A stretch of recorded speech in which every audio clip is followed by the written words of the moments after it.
ओम शांति। ओम शांति। जय श्री कृष्णा। राधे राधे।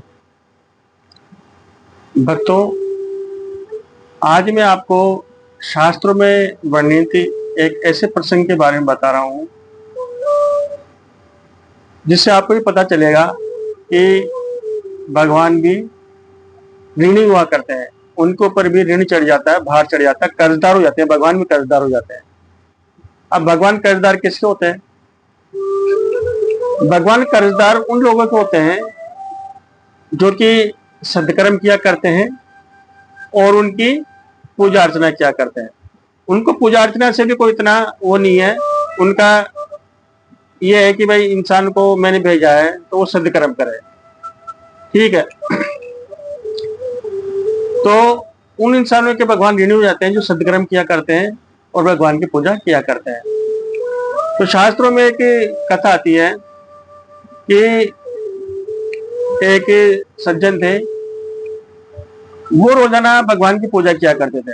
डेली का उनका नित्य नियम था कि उठकर भगवान की अपना नित्य कर्म करके भगवान की पूजा अर्चना करना, और उनकी मूर्ति को देख के ही वो खाना खाया करते थे, भोजन ग्रहण किया करते थे। ऐसा उन्होंने नियम बना रखा था। बचपन से उन्होंने नियम बना रखा था।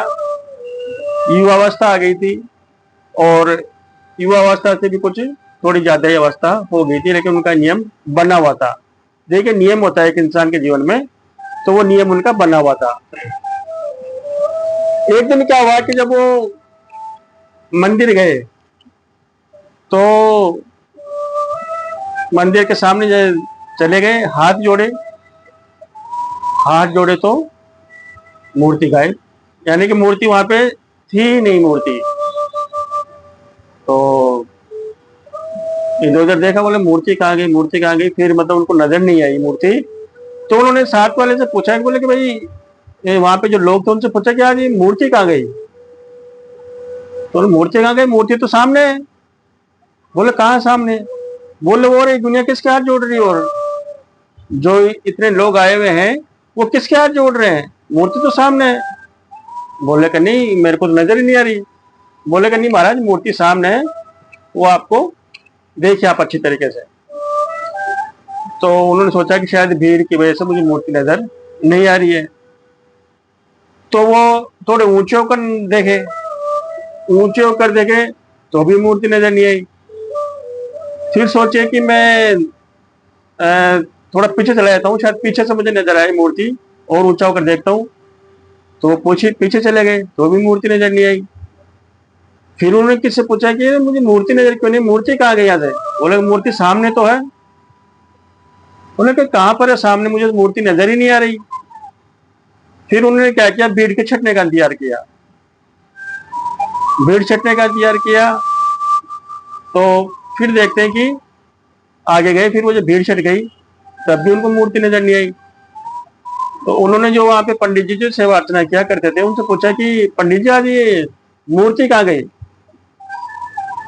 बोले कि महाराज मूर्ति कहाँ गई, मूर्ति तो ये रही आपके सामने तो विराजमान है मूर्ति। बोले मेरे को नजर नहीं आ रही। बोला आपको नजर नहीं आ रही मूर्ति? बोले कि नहीं। बोले कोई बात नहीं, आप थोड़ी देर विश्राम कीजिए, शायद आप थक गए आज आप, तो अभी आपको नजर आ जाएगी मूर्ति, आप थोड़ा विश्राम कीजिए। विश्राम उन्होंने वहां मंदिर पर ही बैठ गए, और जब दूसरी समय का आरती का समय हुआ तब तक वो वहीं पर रुके रहे। फिर भीड़ बढ़ना चालू हो गई, कपाट खुले, भीड़ बढ़ना चालू हुई, सबने जय जयकार लगाए, उन्होंने भी लगाए, लेकिन उनको फिर भी मूर्ति नजर नहीं आई। अब वो सबसे पूछ रहे हैं कि भाई मूर्ति कहाँ गई, मूर्ति कहाँ गई, मूर्ति कहाँ गई। सबने एक ही बात बोला, पंडित जी कि महाराज आप कैसे बात करते हो, मूर्ति तो सामने ही है, आपको नजर क्यों नहीं आ रही है? अब वो घोर आश्चर्य में पड़ गए। बोले मैं घर से चल के आया हूँ, सब कुछ मुझे नजर आ रहा है, ये सज्जन नजर आ रहे हैं, ये भीड़ नजर आ रही है, सब मुझे नजर आ रहा है, बस एक मूर्ति मुझे नजर क्यों नहीं आ रही है? ये क्या कारण हुआ, क्या हो गया? क्या ये कोई भ्रम है, सपना है, या ऐसा क्या हो गया? अब वो 3-4 दिन तक रोजाना आते, पूछते मूर्ति कहाँ गई, मूर्ति कहाँ गई, मूर्ति कहाँ गई। अब जिससे पूछते वही ये बोलता है मूर्ति तो सामने है। अब पंडित जी पूछते तो पंडित जी ने बोला कि महाराज आप शायद, ऐसा लगता है आपका दिमाग थोड़ा कमजोर हो गया है, आपकी उम्र बढ़ती जा रही है, मूर्ति सामने आप 4-5 दिन से लगातार ये पूछ रहे मूर्ति कहाँ, मूर्ति का मूर्ति तो सामने ही विराजमान है, आपको नजर नहीं आ रही। आप या तो मजाक कर रहे हैं रोजाना हमारे साथ, भगवान के साथ, या फिर है जो आपका दिमाग कमजोर हो गया, आपकी बुद्धि कमजोर हो गई, आपकी आंखें कमजोर हो गई है, ऐसा मतलब उनको सुनने को मिला। अब उन सज्जन के मन में बड़ी गिलानी हुई, बोले यार ये क्या बात हुई कि मतलब दुनिया को सबको मूर्ति नजर आ रही है, मुझे नजर नहीं आ रही, मैंने ऐसा क्या कर दिया, मैंने तो किसी चीज में कोई कमी छोड़ी नहीं, मैंने अपनी भक्ति में कोई कमी नहीं छोड़ी, मैंने तो इनसे कुछ मांगा भी नहीं, फिर मेरे से भगवान क्यों नाराज हुए इतना कि मुझे नजर ही नहीं आ रहे। तो 10-5 दिन तक और आए लेकिन उनको मूर्ति नजर नहीं आई उनको। अब उनका धैर्य जवाब दे चुका था, हिम्मत टूट चुकी थी और वो आत्मग्लानि से भर गए थे कि मेरे में से क्या भूल हो गई मुझसे। सबसे पूछा, परिवार में पूछा और अड़ोस पड़ोस से पूछा और जो वहाँ पे दर्शनार्थी आते थे मंदिर में आते, मंदिर पूछा कि भाई मेरे से ऐसी कोई अगर भूल हुई है तो बताओ, उसका प्रायश्चित कर लूंगा, लेकिन मूर्ति मेरे को नजर क्यों नहीं आ रही है।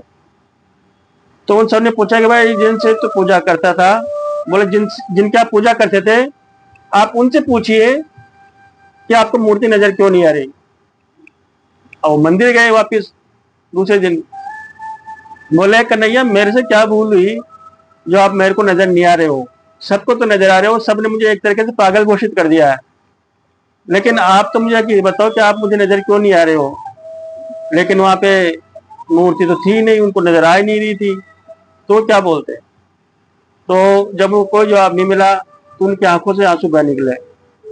बोला कि ऐसा जीवन ही व्यर्थ है कि मैंने आज दिन तक मनशा वाचा कर्मणा से किसी का बुरा नहीं किया, सदकर्म पे चलाऊं, ईश्वर की सेवा भक्ति की है, फिर पता नहीं मेरे से ऐसा क्या पाप हुआ है जिसका मुझे ईश्वर इतना बड़ा दंड दे रहे हैं, इतनी सजा दे रहे हैं मेरे को कि मुझे वो नजर ही नहीं आ रहे। वो बहुत रुआं से हो गए और उन्होंने सोचा कि ऐसे जीवन से तो प्राण त्यागना ही उचित है। तो देखो सज्जनों, वैसे तो जब आदमी कमजोर, इतना कमजोर नहीं होना चाहिए कि वो प्राण त्यागने का विचार मन में पैदा करे, लेकिन कहते हैं कि जो भगवान से प्रेम होता है उसमें आदमी को कुछ भी नजर नहीं आता। भगवान का जो प्रेम होता है उसमें कुछ भी नजर नहीं आता इंसान को, उसमें प्राण को प्राण नहीं समझता, वो सिर्फ उसको ये समझता है कि ये सिर्फ एक देह है, यानी कि एक शरीर है, वो नहीं समझता कि इसमें प्राण है क्या है। वो ये जानता है कि अगर मैं जाऊंगा तो मेरे भगवान के पास जाऊंगा। तो जो भगवान से प्रेम होता है, स्नेह होता है, तो उसको प्राणों का भय भी एक बार खत्म हो जाता है। तो उन सदी ने सोचा कि इसे जीवन जीने से तो अच्छा है कि मैं भगवान के पास जाकर ही पूछ लूं, मैं यहाँ तो नजर नहीं आ रहे मेरे को, लेकिन मैं पूछ जरूर रहूंगा कि मेरे से ऐसी क्या गलती हो गई मेरे से कि वो मुझसे इतना रुष्ट हो गए हैं। ऐसा सोचकर उन्होंने प्राण त्यागने का निश्चय किया और यमुना नदी की ओर चल पड़े। जब वो यमुना नदी की ओर जा रहे थे तो एक पथिक आया गाय चराते हुए। तो वहां पर एक कोढ़ी बैठा हुआ था। तो उस कोढ़ी ने बोला कि उस पथिक से, गाय चराने वालों से, कि बाबा जी आप मेरे को थोड़ा साइड में कर दीजिए, मेरे से उठा बैठा नहीं जाता मेरे से। तो बोले कि उठा बैठा नहीं जाता। बोले कब से कोढ़ तुमको, क्योंकि मेरे को जन्म से ही कोढ़ है, मैं तो जन्म से ही कोढ़ी हूँ। बोले अच्छा ठीक है। बोले कि देखो वो सामने जो महाराज जा रहे हैं ना, आप उनको आवाज दो और उनको आवाज दे के ये बोलो कि मेरे को आशीर्वाद दो कि मेरा कोढ़ ठीक हो जाए। बोले कि ऐसे कहने से महाराज को कोढ़ ठीक होता है क्या। बोले कि हो नहीं हो, एक बार देख तो लो, अजमा लो, वो बहुत पहुंचे हुए संत है, एक बार अजमा लो उनको, एक बार आवाज दे दो उनको और वो आपकी सेवा ऐसा लगता है कि जरूर करेंगे, आपकी मदद जरूर करेंगे। तो पहले तो उस कोढ़े को यकीन नहीं हुआ, लेकिन बार बार कहने पर उस कोढ़े ने उन सज्जन को आवाज दी कि महाराज सुनिए सुनिए सुनिए। तो वो बोले कि बताओ क्या बात है। बोले कि मुझे आशीर्वाद दीजिए कि मेरा कोढ़ ठीक हो जाए। तो उन सज्जन की संत की आंखों में आंसू थे, भक्त की आंखों में। बोले मैं किसी को क्या आशीर्वाद दूंगा, मैं तो खुद के भगवान ही मुझे इतना रुष्ट है, मेरे से नाराज है कि मेरे को नजर ही नहीं आते, मैं तेरे को कोई आशीर्वाद नहीं सकता, मेरे पास आशीर्वाद है ही नहीं। अगर मेरे पास आशीर्वाद होता तो मैं जरूर देता, मेरे तो पता नहीं मुझसे खुद से ही इतनी बड़ी क्या भूल हुई है कि ईश्वर मुझसे नाराज है, तो मैं आपको कोई आशीर्वाद नहीं दे सकता। तो कोड़ी ने उनके पांव पकड़ लिए कि नहीं, मुझे किसी ने कहा है कि आपके आशीर्वाद देने से मेरा कोढ़ ठीक हो जाएगा। अब जो भक्त जी है वो बोले कि यार ये अजीब बात है, मैं तो खुद ही दुखी हूँ, मैं इसको क्या सुखी करूंगा मैं। लेकिन जब उसने कोड़ी ने जब उसके पांव ही नहीं छोड़े, चरण ही नहीं छोड़े, तब उन्होंने बोला कि जा तेरा कोढ़ ठीक हो जाए। क्या बोला कि जा तेरा कोढ़ ठीक हो जाए, और ये कहते ही कोड़ी का कोढ़ ठीक हो गया। अब संत जी हैं जो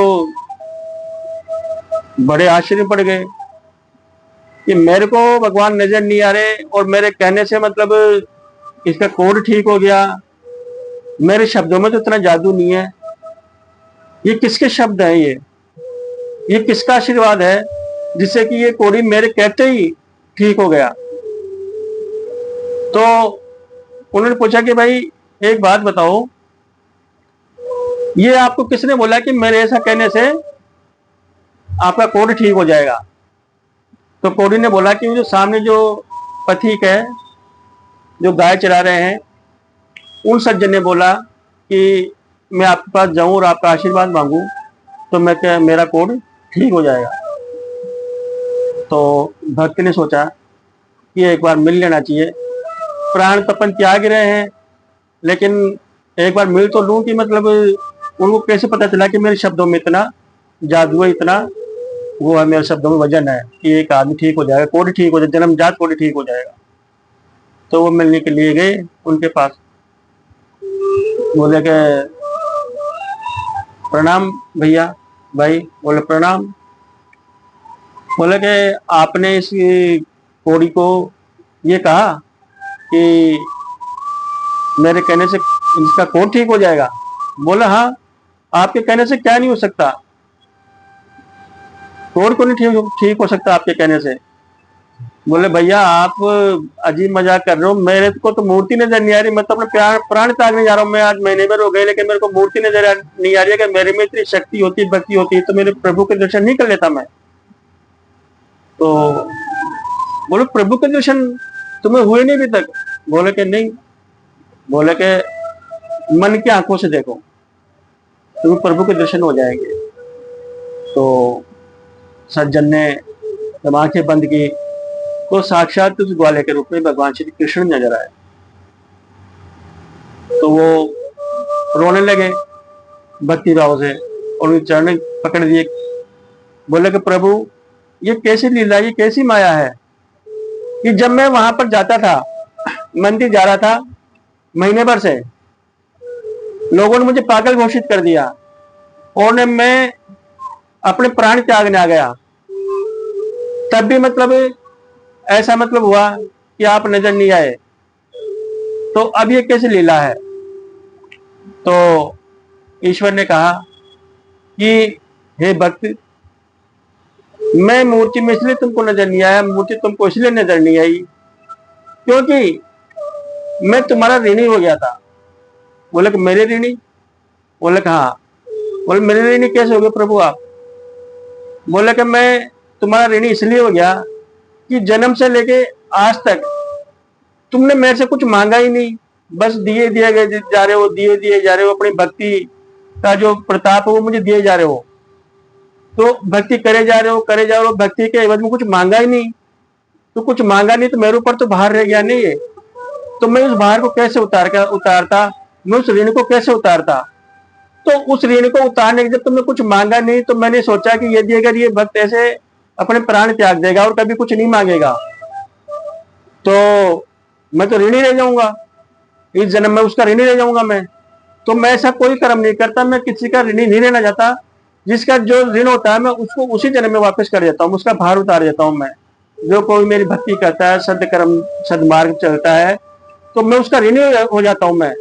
तो तुमने जो मेरे पर भार चढ़ाया था ऋण का, मेरी पूजा की थी, सेवा अर्चना की थी, तो तुमने जो भार चढ़ाया था, मैं उस भार को उतारने आया हूँ। तो इसलिए मैं तुमको वहां पर नजर नहीं आ रहा था, इसलिए मैंने सोचा कि आज कुछ ऐसा करूं कि तुम मेरे से कुछ मांग लो।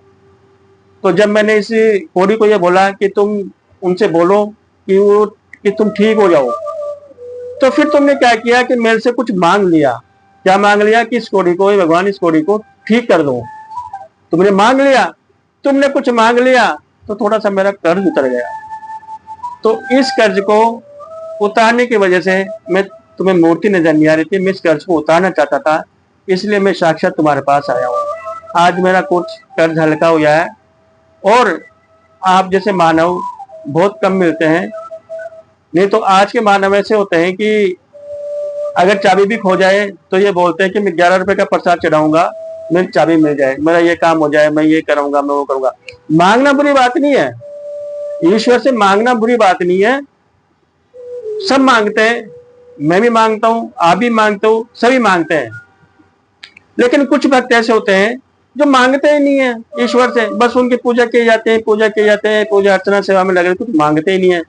तो कहते हैं कि जब कोई नहीं मांगता तो ईश्वर उनको खुद देता है, क्योंकि वो ऋणी नहीं होना चाहते। ईश्वर उनको खुद, उनको आगे बढ़कर उनको देते हैं कि यदि अगर तुमने मुझसे कुछ नहीं मांगा तो ये मेरा कर्तव्य बनता है कि मैं तुम्हें कुछ अर्पण करूं। तो ईश्वर भी अर्पण करते हैं अपने भक्तों को और अपना कर्ज उतारते हैं। तो इस प्रकार ईश्वर के ऊपर भी भार चढ़ता है, उनके ऊपर भी कर्ज चढ़ता है, वो भी कर्जदार होते हैं। लेकिन ये है कि वो अपना कर्ज कैसे भी करके उतार देते हैं। जय श्री श्याम, जय श्री राम।